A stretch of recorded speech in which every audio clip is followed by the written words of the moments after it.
Meditation is a process that allows the mind to relax. And so because there's nowhere to get to, there's nothing we actually need to do. We're not doing something. It's about letting go of doing, to let the mind relax. Because the doing is, again, taking us somewhere else other than just becoming more present. You're going to have thoughts in meditation. You ask even the most experienced meditator, do you have thoughts? They'll say yes. It's about, how you work with the thoughts, but not to blame yourself if you have thoughts. Thoughts are going to come. Accept them. Tuning in from a place of curiosity versus tuning in from a place of fear. Because some people might observe it when they're really fearful. Like, what is that sharp pain I'm feeling in my stomach? What is that loud sound outside? Because that would change your physiology. Finding ways to actually allow our life to be a little gentler is really important. Because that's the attitude we're having in meditation. It's just, being gentle with ourselves. You're learning how to recognize when you got caught up in a thought and let it go. And that can be so useful in everyday life.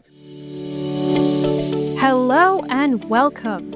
I'm Celine Chenoy, and this is the Dreamcatcher Podcast, a space for thoughtful, unhurried conversations about how we live and what truly matters. I'm really glad you're here.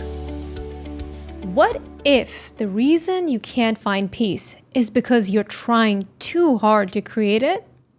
Many of us approach our inner lives with effort and discipline, believing that if we just do it right, we'll finally feel calm. But often, that only creates more pressure and more mental noise. Today's guest is Peter Russell, a world-renowned consciousness teacher and meditation expert, and the author of How to Meditate Without Even Trying. For over 50 years, he's been helping people discover a simpler, more effortless way to be present. In this conversation, we explore what happens when we stop trying to control the mind and begin allowing it to settle on its own.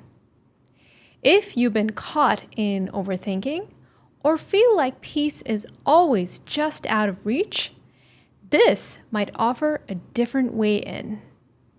Hello, Peter. Welcome to the show. How are you doing today? I'm doing well and lovely to be with you, Celine. Looking forward to this. So am I. I read your book and I absolutely loved it because your work gently challenges so many of our assumptions about meditation, especially the idea that it takes work, it takes effort, discipline, control, all sorts of things. Instead, you point us toward something much more simpler and doable.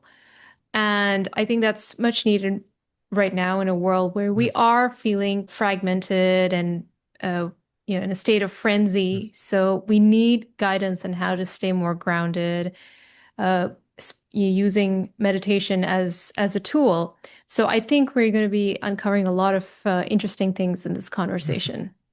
Yes. Yeah, there were so many misunderstandings, or not necessarily misunderstandings, but so many ideas that people bring to meditation which aren't always helpful. Mm-hmm. Yeah. Mm-hmm. Yes, and we'll be getting into some of those during our conversation today. So, Peter, I'd love to start at the beginning.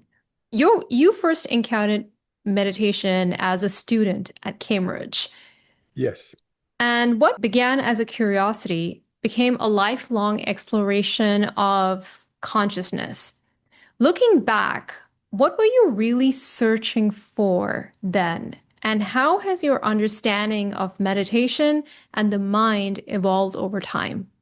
Yes. Back then, I got into meditation, not because I was looking for something spiritual, actually. I was a mathematician, theoretical physics, loving that, doing very well with it, but realizing that no amount of physics was ever going to answer the question of why are we conscious? So I got really interested in consciousness, what was then called the whole mind-body problem. How did consciousness come from the brain, if it did? And so I moved into psychology, experimental psychology, thinking that would help. I learned a lot about the brain, but they weren't interested in consciousness. And then I realized that people who were really interested, or people who really studied consciousness, were the sort of spiritual adepts, the monks, the yogis, who looked inside themselves, because consciousness is a subjective thing. They looked inside themselves at their own consciousness through meditation and other techniques. And so that's what drew me to meditation, as a way of exploring consciousness. And I started with transcendental meditation, what's often known as TM, which was quite popular back then.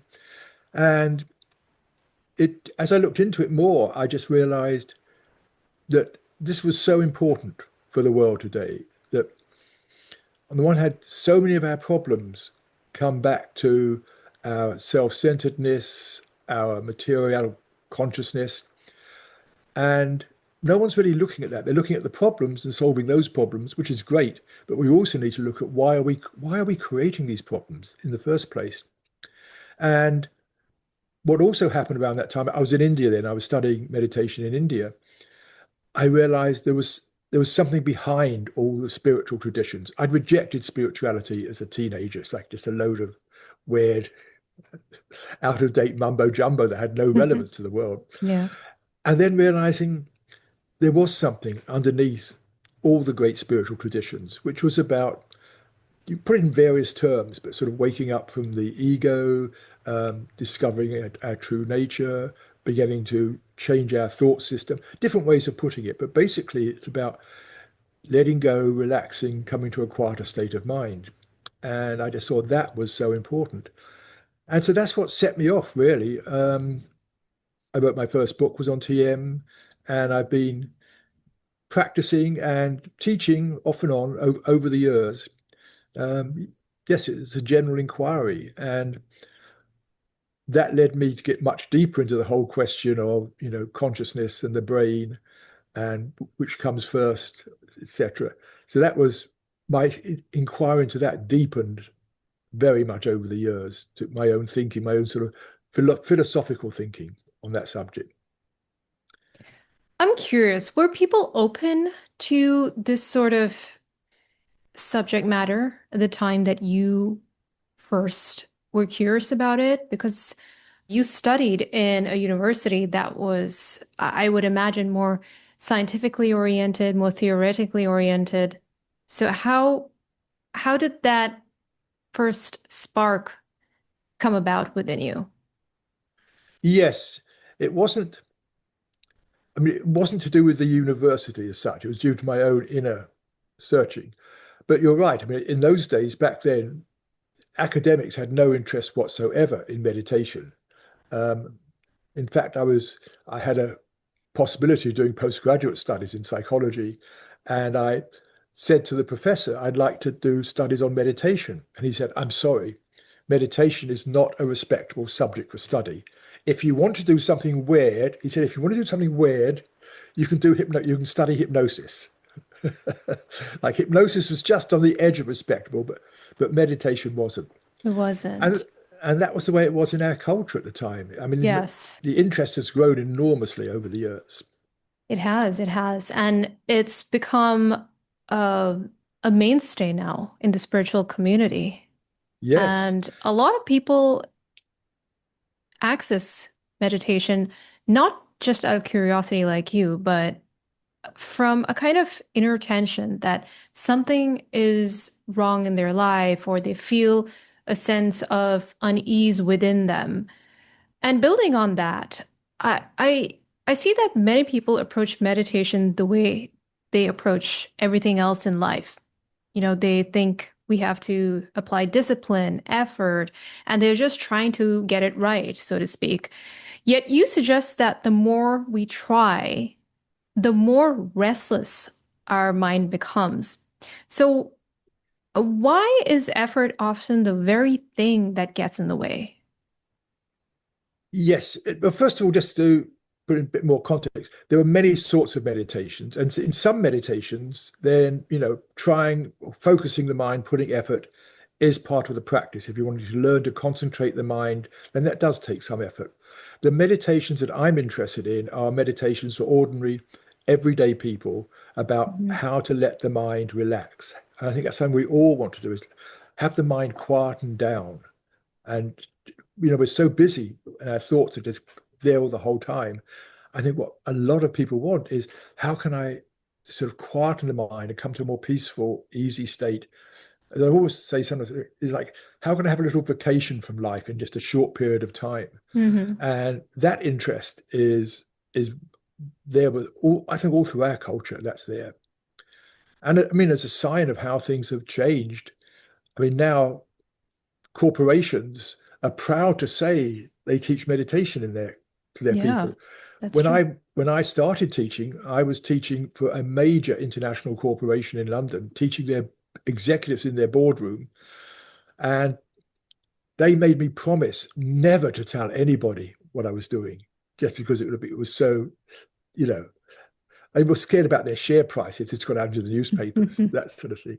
Okay, So yes, things have changed a lot. right. But I think you're right. It's like people bring the attitude we have in life is like, if you're not succeeding at something, try harder. And that's probably true in many, many areas of life.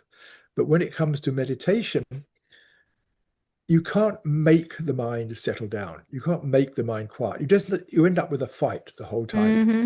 Yeah. And so the harder you try, what you're doing is creating tension in the mind. Trying creates tension. And that's the opposite direction from what I'm interested in, which is allowing the tension to relax, allowing the mind to relax.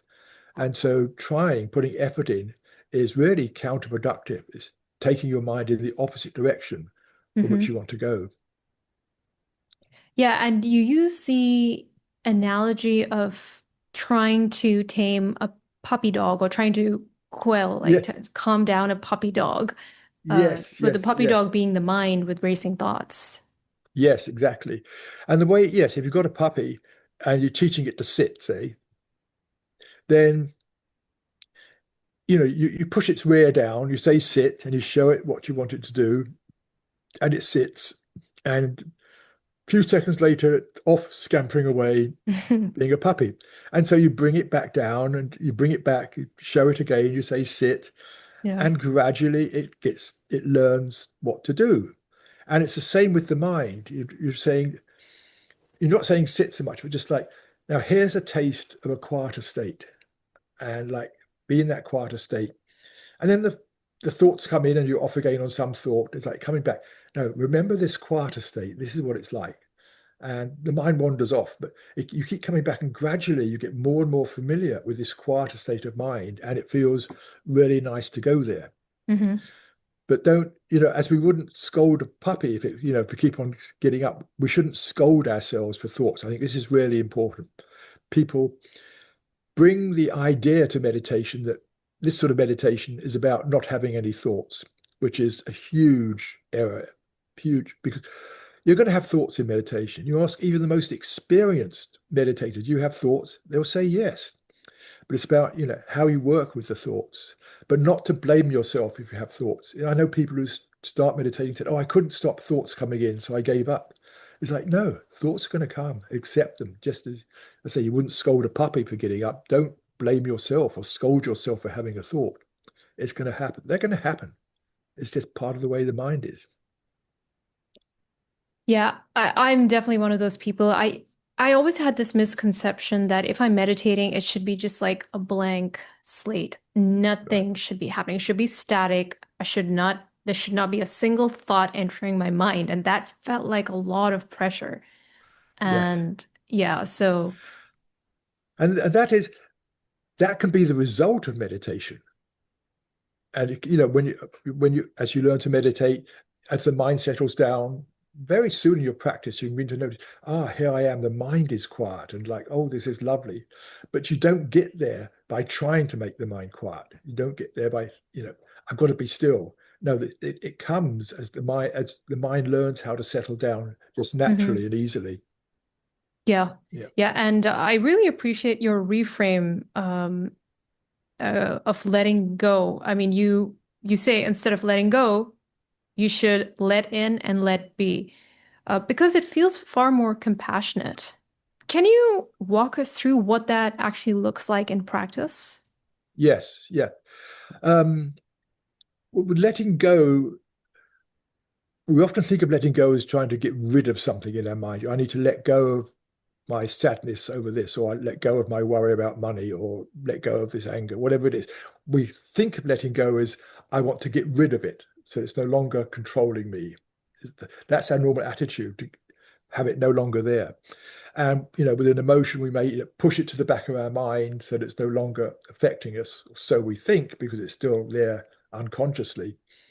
And many teachers have said, no, it's about letting be, not trying to get rid of something, but letting be. And that you see again and again in various teachings.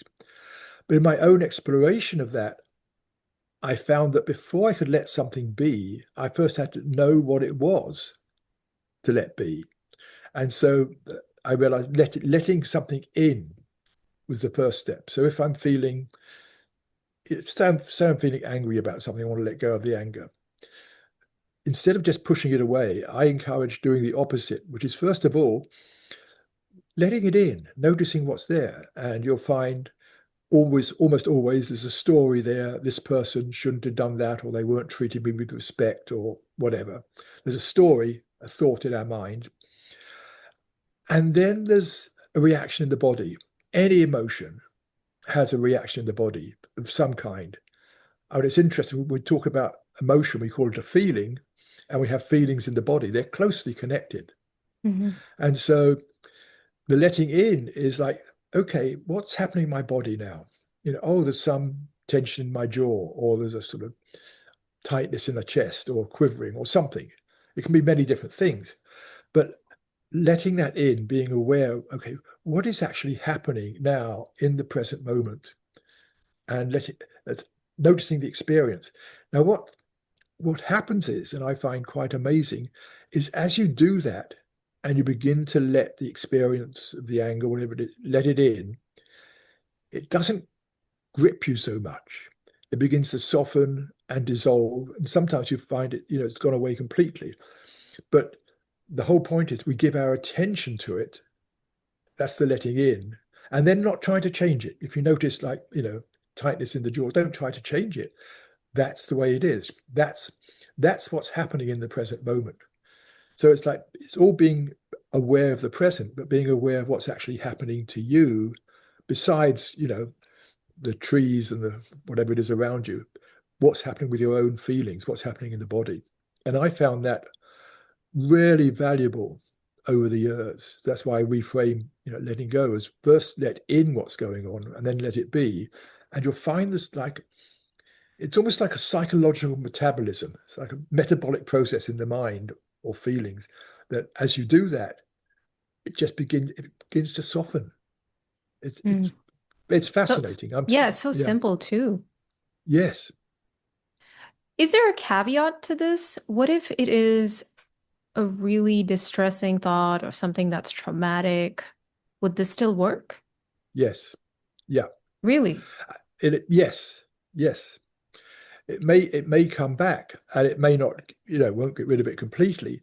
But if you've got a really distressing thought, we think, if I open up to it, I'm just going to feel awful.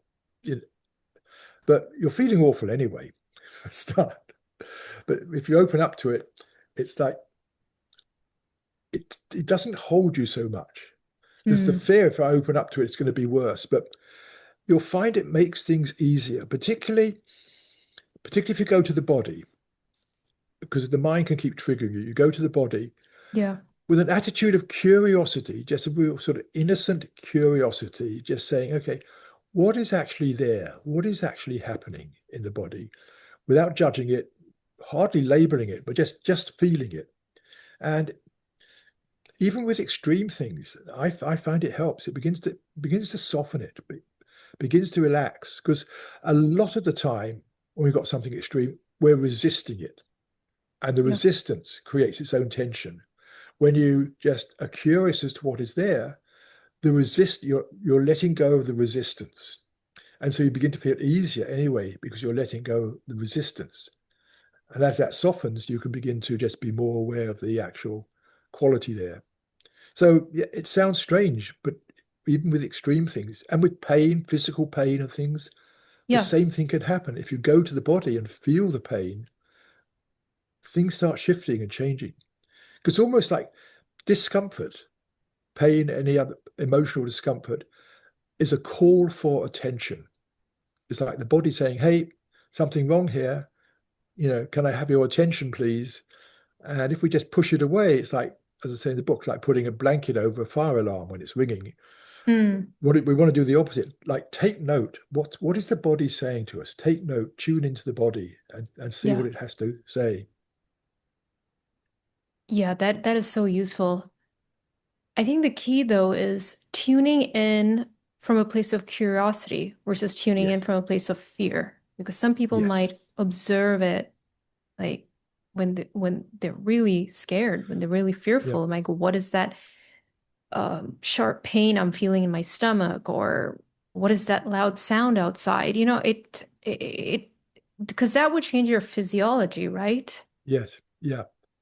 But we're so used to not going there that Yeah. it's a strange thing to actually go there and feel it. But you're right. It's being open to it. And the Mm, first, you know, if you just started, practicing this with some, extreme feeling, emotion, or whatever it is, of pain, it's going to be very challenging. But right. if you're been exploring this in meditation, when you notice some sort of slight discomfort in the body, Mm-hmm. you let that in, or you notice some little irritation, whatever it is. If you begin to experiment with that, and you Mm-hmm. begin to find, oh yes, it does work, and you know how it feels to begin to just let something in and let it be, then I think you can move on. When something really hard hits you, you've got an experience there which tells you, oh yes, this can help, and so you'd be more willing to give it a try. Yeah. I've frequently met people who are just afraid to go deep into their inner world to introspect, forget meditation, because they're afraid that if they stay still long enough, something scary might surface. Mhm. And that can prevent them from even thinking about meditating.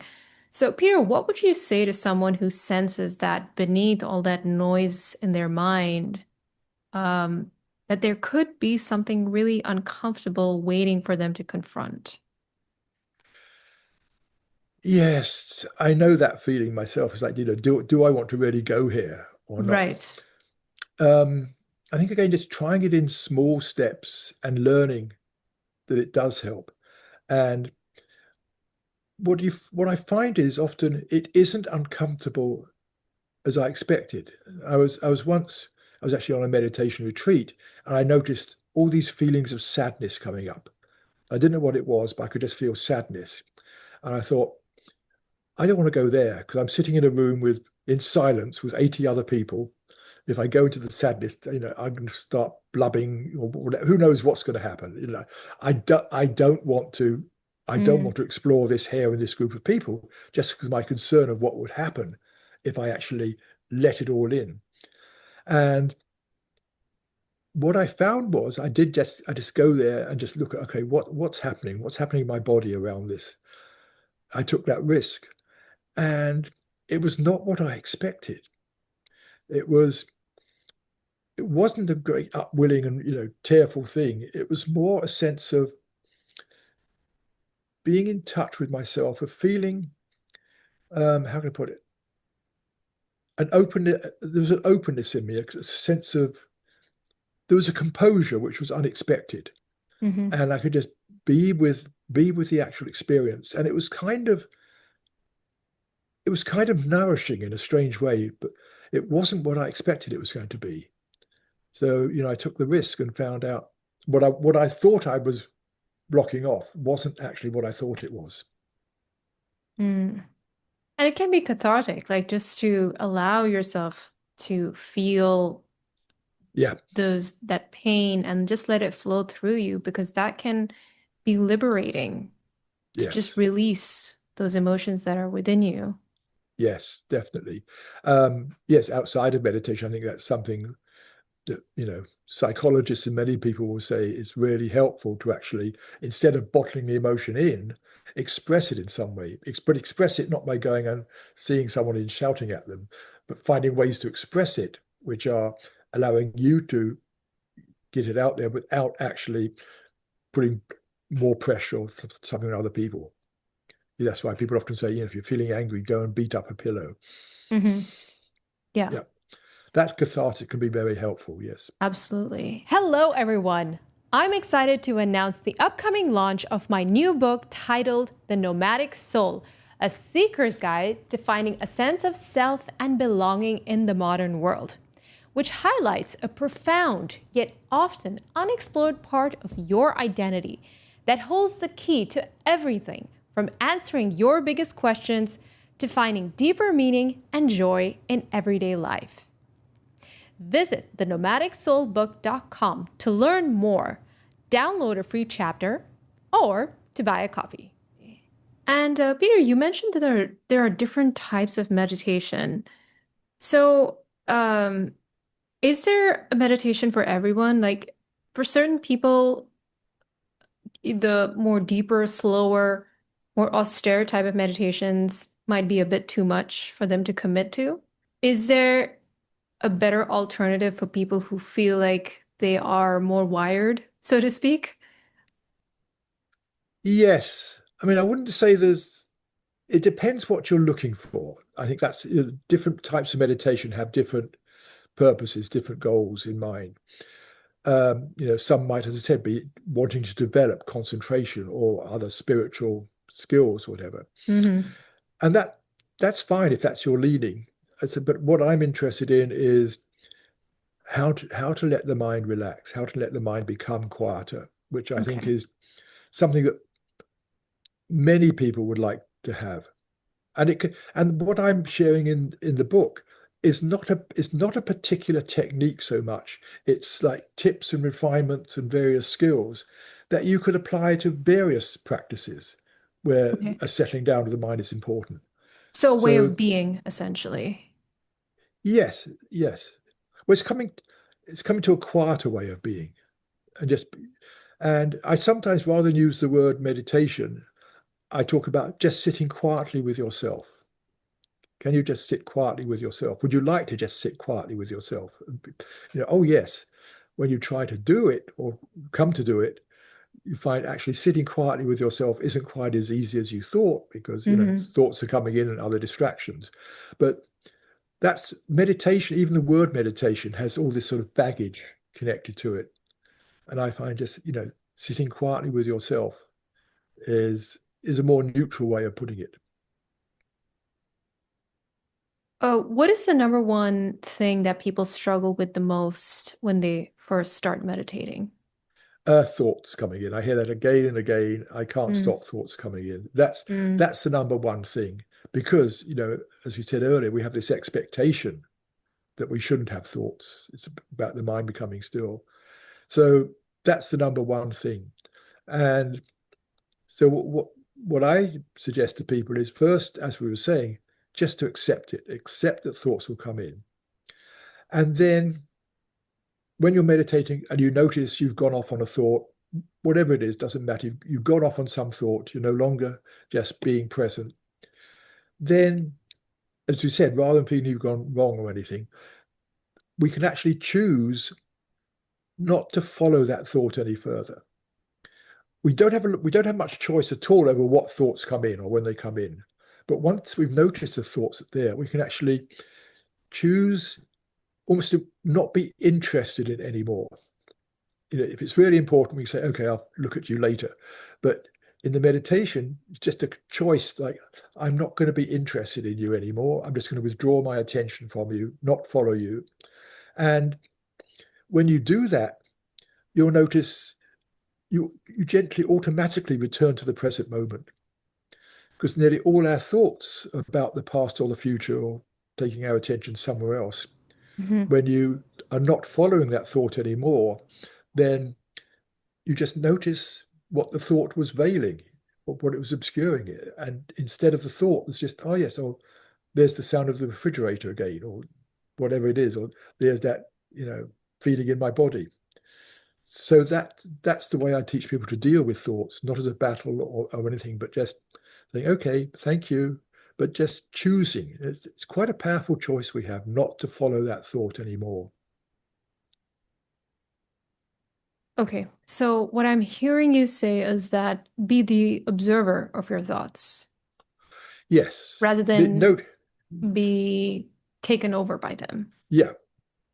Well, the first thing is rather than we tend to identify with the thought. This thought is very important. Most of our thoughts are often about me in some way or another, or what Mhm. I would like to see happen in the world. So they sort of take us over. So, but it's not just it's when you notice them, you're an observer, but not staying as an observer. I mean, as soon as you notice you've been thinking, you're already present again. As soon as you observe the fact you've been thinking, you're back in the present moment. Ah, I've been thinking. And then you just want to stay in the present moment. And you do that by just not following the thought anymore. So yeah, thoughts, yeah, basically it on that. Yeah. How do we know that we're not overanalyzing? Because that could create some angst, Right. you know? Yeah. It's yes, when you have a thought, it's not getting into the thought, it's just letting the thought go. The thought could be analyzed, but you don't want to be analyzing the meditation at all. It's just like it's just coming back. Ah, it's here I am. Here's the present moment. Just letting the mind relax into the present moment. If you're analyzing anything, that's just another thought. And so it's an analyzing thought going on. Just think, okay, I'm not going to follow you anymore. I don't need to analyze you right now. Analyze the Mhm. meditation, because those sorts of thoughts can be the most pernicious thoughts. The Right. ones that you look at, say, how am I doing? Am I doing it right? Yeah, Is this especially if an you're a perfectionist, if you're someone who's yeah, driven, a lot of my listeners have that kind of temperament. They tend to be very thoughtful and they want to do great things in their lives. So I think that that may spill over into their practice. yes. And we take those thoughts seriously. Thoughts about the meditation, we take seriously. Thoughts about a shopping list or something, something we need to do. Oh, that's just another thought. But thoughts about meditation, how am I doing? Am I doing it right? Those sorts of thoughts. Yeah, we take them more seriously and get caught up in them more easily. Mm, So any sort of analysis of what's going on is just really taking you out of the present moment again, just being quietly present. So it's recognize it and just treat it as another thought. Okay, I won't be interested in you for now. And when you do that, again, you just come back and notice with all of this, the mind gradually begins to settle down because you're not feeding it with mm. more things to think about. Are there any habits or lifestyle choices that could make our life more conducive to a meditative way of being? Yes, I think things like looking at where there's a stress in our lives that may not be that maybe we can deal with in various ways, whatever it is. Some stresses, are there inevitably, but finding ways to actually allow our life to be a little gentler, I think is really important because that's the attitude we're having in meditation is just, being gentle with ourselves. So, and also I think valuing meditation is really important. Just again, as we start practicing, you Mm, start realizing the value it has. And so that becomes a shift in how you see life. You see it's not just about doing, but it's also about the value of stopping doing. And in a way, that's what meditation is just not doing for a while, stopping doing. So, yeah. And I think just, looking after ourselves. I mean, I know, and this is just personally, exercise is so good. mm. And when I've been exercising, my mind all after it. I mean, sometimes when I'm doing intense exercises, it's I'm there, and but afterwards, when I stop and relax, it's like I just notice my mind is a lot easier, a lot quieter. And Yeah. so that can be something which leads us in that sort of meditative direction. Yeah. In fact, you say that meditation does not have to be confined to a specific, like to a formal practice. It can be woven into everyday moments.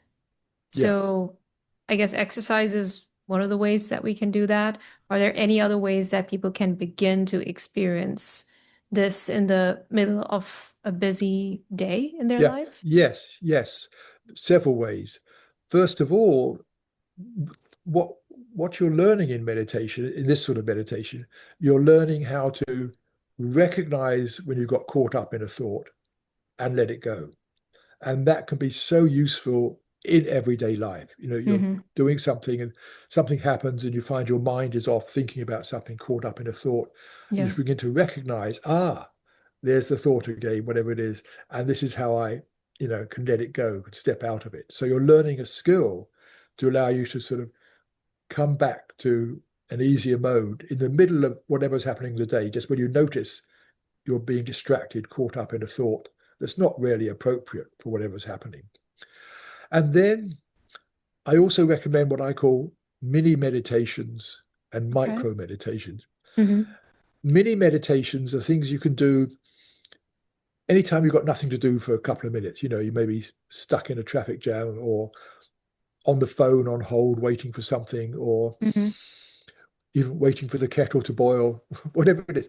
You've got nothing Having to a do shower. for having a shower. Well, that's a little bit you're showering, but yes, you've got nothing particular to do. And then you can Right. just stop and take a few breaths. I always suggest to people when they start the very first, minute or so of meditation, just take a few deeper breaths, and just like that sighing just allows the body to begin to relax.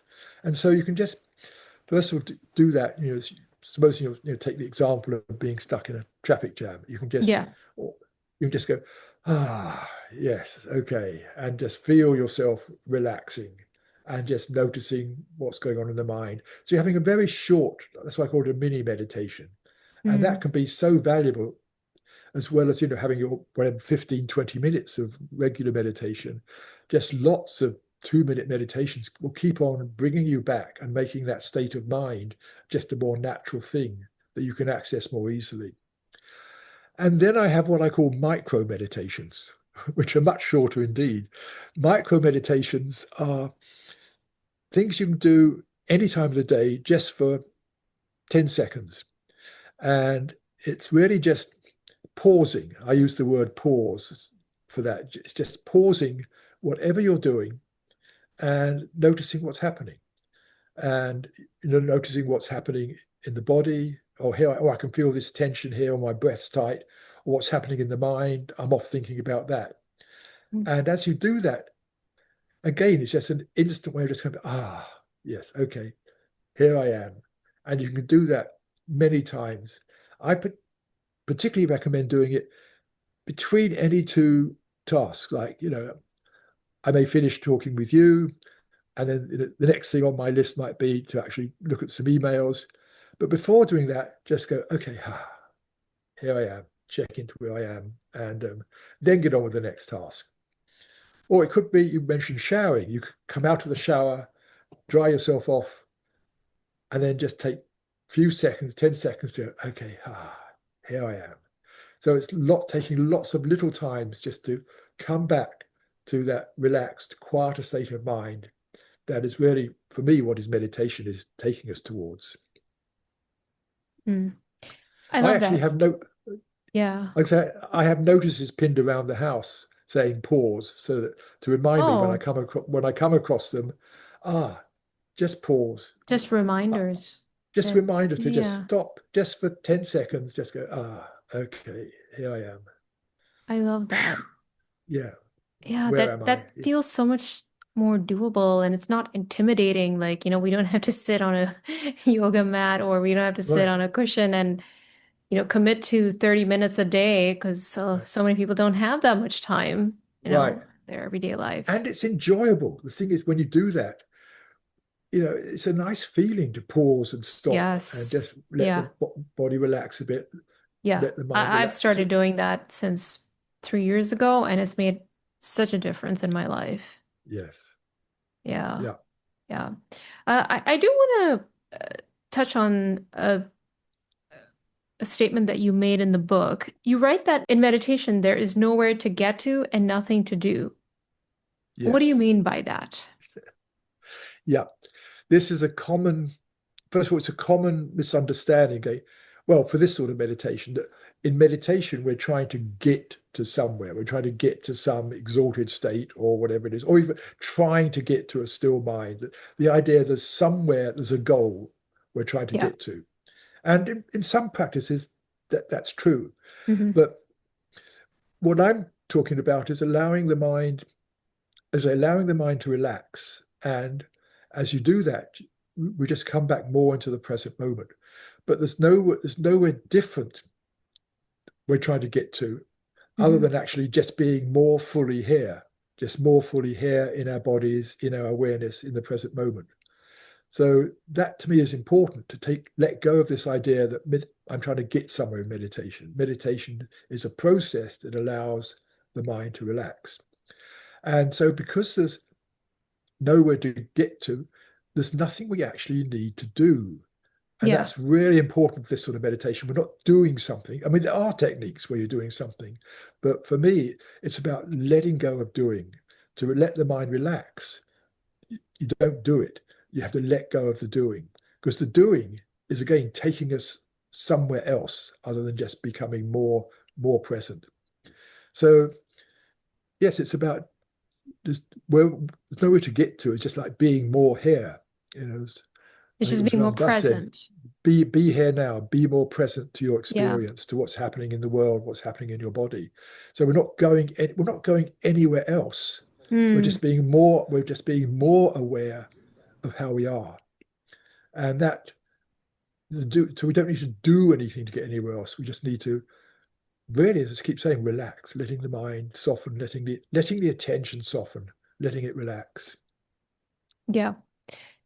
Yeah, and I think it's a very important reminder, especially for this community, which tends to be more goal oriented and they feel like they have to achieve a Yeah. certain way of Yes. being. It can be hard to let go and just be, but just being is is all you need to do. It is that simple. You don't have to make it more complex at all. Exactly. Exactly. It is so simple, and it's not like some exotic state. It's just a more relaxed state. I mean, Yeah. it's just right now it's just to simply be is just like noticing how my body is, what I'm hearing, what I'm feeling, whatever thoughts are coming through, talking to you. It's just like, yes, I'm here, rather than being off on Yeah, some story, some mind trip somewhere. sure. Peter, you've been teaching meditation for a couple of decades now. Do you think technology has made it harder for people to access that state of being an effortless presence? Yes, I don't think in itself it's made it harder to access the state. I think accessing the state isn't hard. It hasn't made it harder, but what it has done is made us so much busier. When all of us, life is going so much faster, we're so much busier, so many more things to attend to. I think almost everybody experiences that. And so as we become busier, our minds become tense, more active, got to do this, got to do that. So it's taking us away from the meditation state. I don't think it's making it harder, but it's actually taking us away. So, oh, I haven't got time to meditate. I've got so much to do, haven't got time to meditate. That sort of Okay. reaction. Don't you think they have shorter attention spans? I see that especially with the younger generation. Yes, You know, yes, yes. Because everything's speeding up. You've got to do this, got to do that. Yes, and there's a lot right. of data on that. How our attention span is less, and that's why, you know, the text. Try writing, two or three Yeah. paragraphs. You lose people. You just want one sentence, whatever it is. Mm, So yes, but that to me is why meditation is more and more important these days. I think it's more important than ever because we need to have some way of stepping back from that and just coming back. As I say, it's like for me, it's like taking a little vacation, yeah. for 15 minutes. We need that in our life more and more. And I think behind things, that's what everybody would love is to be able to do that. I mean, if you ask someone, would you like a vacation? They say, oh, I'd love one, but I'm so busy. Well, would you like one in just for 15 minutes? Well, yes, but I haven't got time to go anywhere. No, it's like having a vacation from the busyness of life, stepping back from it. Hmm. And then we can bring that relaxation back into life with us. Right. Because some people, when they actually go on vacations, they're not Oh, relaxed, you they're not know? at all. They come home. Yes, they come home Exhausted. wanting a vacation. I used to feel that I'd come Oh, home really? Okay. wanting a vacation from having a vacation. Exactly. Yeah, I used to go to, yeah, I got friends in Maui. I'd go there. I'd be so busy being with the friends and doing things. It's like, I thought this was meant to be restful. You're right. Yeah. But that again is that sort of thing. I think there's a basic belief in our culture that Mm, the more you get done, the more you achieve, the yeah. happier you'll be. If I have this experience or have that experience, I will feel better. I mean, you may do for a short time, Yeah. but really what we're doing in meditation is just touching into that natural happiness that's always there, Mm, which we lose when we get caught up in doing things. So it's not about trying to find happiness, it's more about removing the blocks to experiencing our natural happiness. Because mm, when we're not worried about things that and our needs are satisfied, we have a natural contentment. I yeah. prefer the word contentment. There's a contentment where we don't need, we're not looking to do something else. We're okay. And that for me is, the mark of meditation. It's like we move into a state of contentment, deeper contentment. Ah, yes. Ah, this is nice. I'm okay. Deep in meditation, you feel this. I wouldn't want to improve. I couldn't improve this in any way. It's just so nice just to be sitting here quietly. Mm. So is that what you would say to someone who is convinced that life is better when they're always on the go, when they're always stimulated? Would you say, hey, don't you want to have more contentment, more inner peace? Yeah. Is that what you would say to them to convince them that the Um, meditative way of living is the way to go? yes, that's one question. Yes, I'd ask them, not necessarily. I don't want to convince people, but Sure.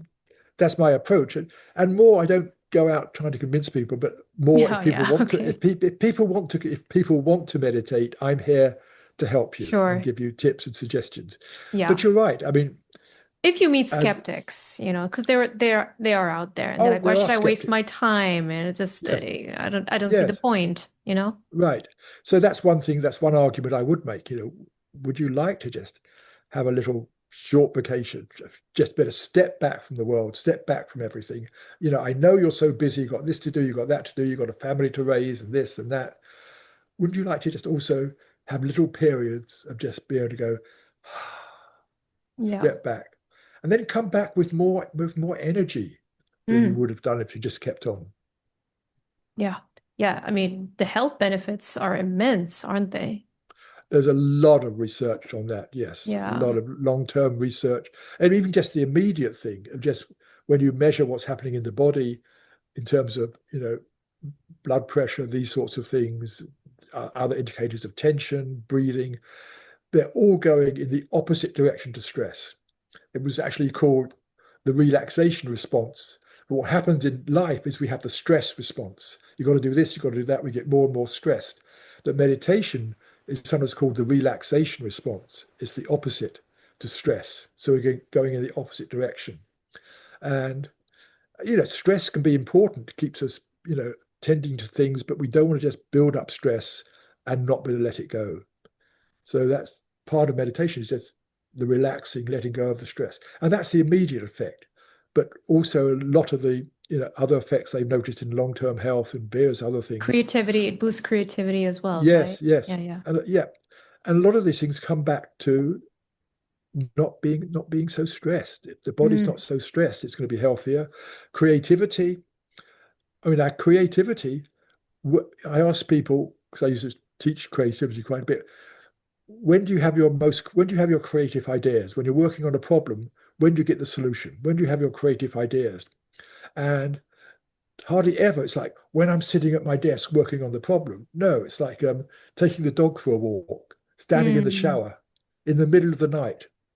So the creative insights come more and more often when we're not actually focused, when we're not stressed. We need that relaxation in a way to allow the creative ideas to come through. Because what's been shown with creativity a lot is that we know the answers, but we're so busy focusing on doing something, trying to find the answer, we don't let our subconscious show us, this is the solution. So being quiet and not stressed, I think, is really important for letting the creativity come out and give us the solutions or ideas that we want. mhm.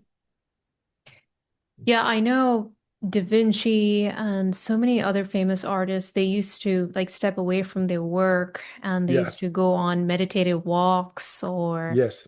they would take a nap, or they would have some sort of relaxing activity that Yes. they partake in. Yes. And Yes. that was part of their formula for being uh, Yeah. creative and producing great work. Yes.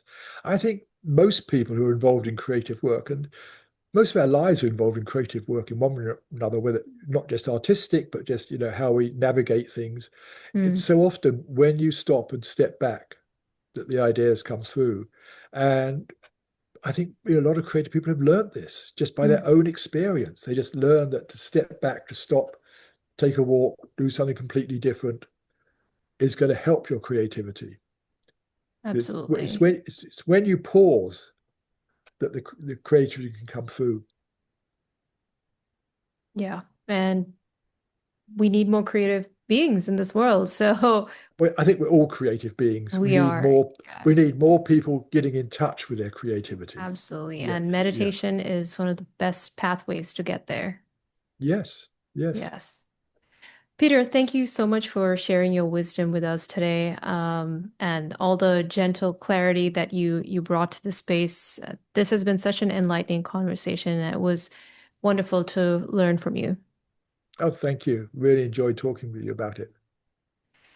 And to everyone listening, if something in this episode softened you, helped you slow down, or relate to your mind in a different way, I really encourage you to explore Peter's book, How to Meditate Without Even Trying.